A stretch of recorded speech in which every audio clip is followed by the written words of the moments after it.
Nous sommes à Kindélé, sur la colline inspirée de la commune de Mongafula. Le ministre des Sports et Loisirs, Maître Didier Boudimbo, et son collègue, ministre d'État chargé de la formation professionnelle, Marc Ekila, ont effectué une visite conjointe et stratégique au site de l'académie sportive Groupe Scolaire Mwanda, une école de foot moderne, prenant en charge la formation des enfants dont la catégorie d'âge comprise entre 8 et 16 ans.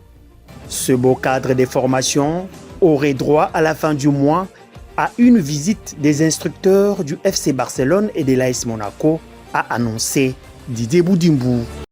Une initiative saluée par le ministre d'État en charge de la formation professionnelle. Les deux membres du gouvernement ont ensuite eu droit à une visite guidée des différents départements de cet établissement sportif, notamment l'heure de jeu, où, sur une passe décisive de son collègue gouvernemental, le ministre des Sports a régalé et rappelé à l'assistance son adresse devant les buts dignes d'un génie du ballon rond.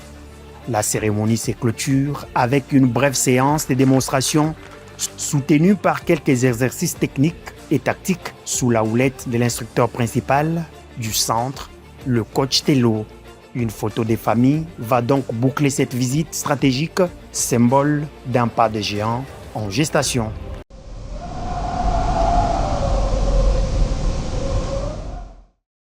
École pratique de cinéma, Fakal Film Academy a ouvert officiellement ses portes ce lundi 10 novembre 2025.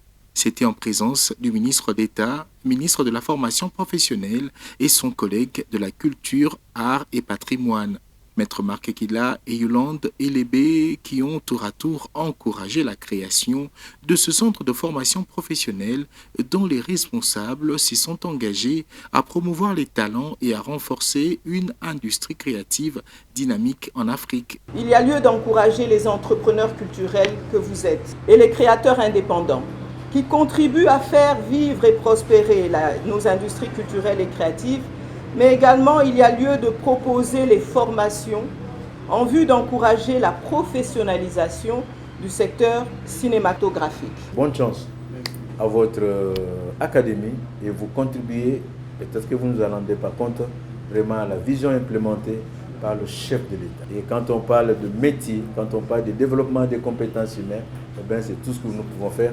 Saluant la création de Fakal Film Academy, Maître Marc Ekila en a profité pour faire une demande capitale pour dénoncer les crimes commis en République démocratique du Congo. Le pays est injustement agressé. Je pense que c'est l'une des assignations que je pourrais déjà vous donner. Même dans un court-métrage, nous produire avec le technicien congolais, les professionnels du cinéma congolais, même un court-métrage sur le jeune Okoste, qui est le leitmotiv de combat du chef de l'État pour communiquer avec la communauté internationale. Situé sur le boulevard du 30 juin, au numéro 4492, l'ouverture a été marquée par une visite guidée des installations occupées à près de 80% en entendant l'arrivée d'autres matériels de l'étranger. Peu avant, le ministre d'État, ministre de la Formation professionnelle, est allé honorer l'Institut supérieur d'informatique, programmation et analyse ISIPA, l'institution qui totalise 50 ans d'existence en raison de sa création en 1975 par feu Martin Ekanda, organise du 10 au 11 novembre 2025 un colloque national à Kinshasa. À cette première journée, Maître Marc Ekila Likombo a exposé sur les politiques publiques et insertion professionnelle.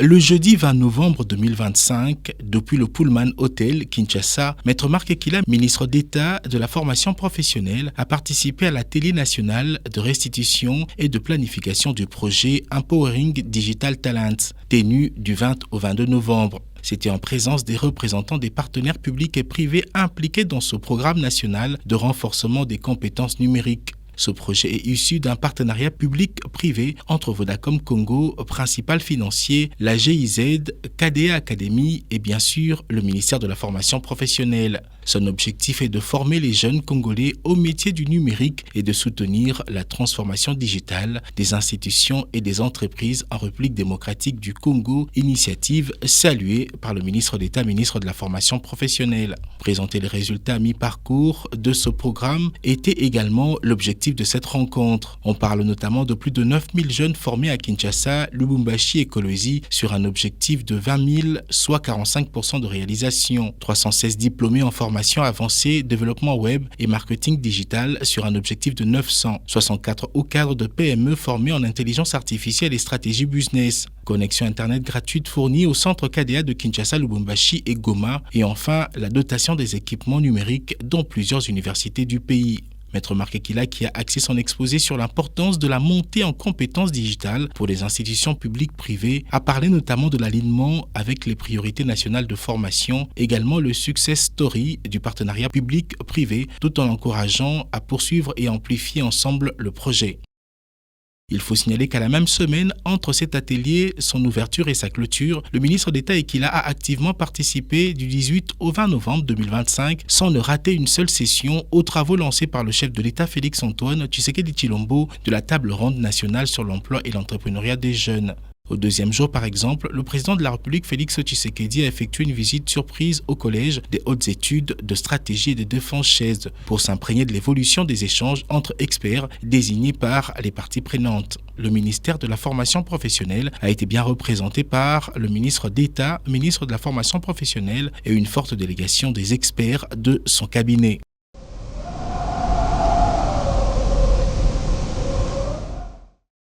Le samedi 22 novembre, le ministre d'État, ministre de la formation professionnelle, est allé encourager Kidel Energy, entreprise spécialisée dans le secteur gazier qui a formé des jeunes Congolais, 30 au total, du 21 au 22 novembre, dans le cadre de ses initiatives annuelles des mois d'octobre et novembre, visant à former dans ce domaine une filière innovante pour laquelle Maître Marc Ekila a de l'appréciation et encourage leur extension.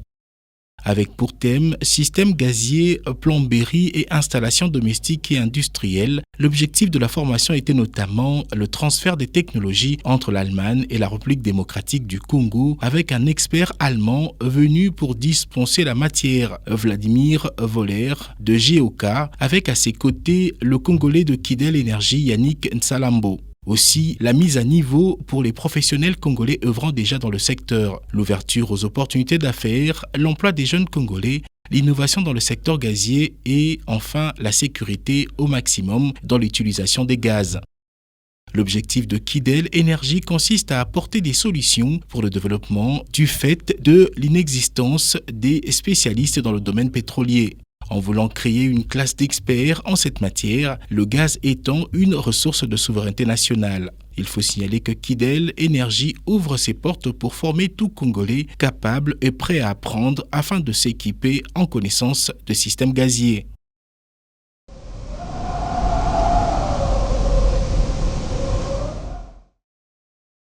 Autre information à retenir pour ce mois de novembre, c'est la signature par le ministre d'État, ministre de la formation professionnelle, d'un nouvel arrêté qui consacre la création des corporations dans le secteur de la formation professionnelle. Il s'agit d'un vœu inscrit dans la politique de Maître Marc Ekila de la mise en place d'un cadre permanent d'échange et de dialogue destiné à améliorer la performance du secteur. Ce cadre vise à consolider les actions menées jusqu'ici, notamment avec les conférences religieuses engagées dans ce domaine. Ces structures serviront désormais d'interface entre les différents acteurs et le ministère.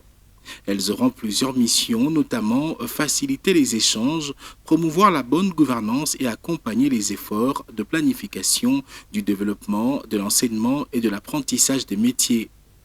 Elles devront également émettre des avis sur toutes questions liées à l'amélioration du secteur. Déjà, dans cette dynamique, il est nécessaire de rappeler que dans sa politique, le ministre d'État Ekila tient à donner réellement un nouveau souffle à ce ministère pour le bien-être de la population. Il ne va pas fléchir en ce sens car la machine est déjà en marche. Et le nouveau paradigme vise à faire de ce secteur de la formation professionnelle un passage obligé pour la lutte contre le chômage des jeunes. Ceux habitués à des manœuvres visant à tirer profit de l'existence de ce ministère pour leurs propres intérêts vont devoir comprendre que les choses ont changé.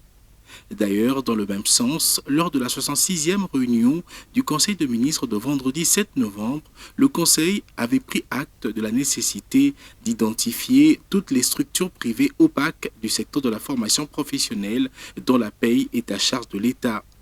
Aussi de procéder à un contrôle des établissements publics de la formation professionnelle pour identifier celles qui sont viables, non viables et fictives afin de maîtriser les effectifs. Et aussi remplacer les agents retraités du secteur de la formation professionnelle.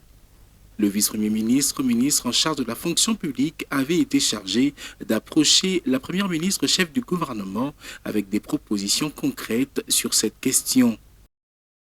Formation professionnelle.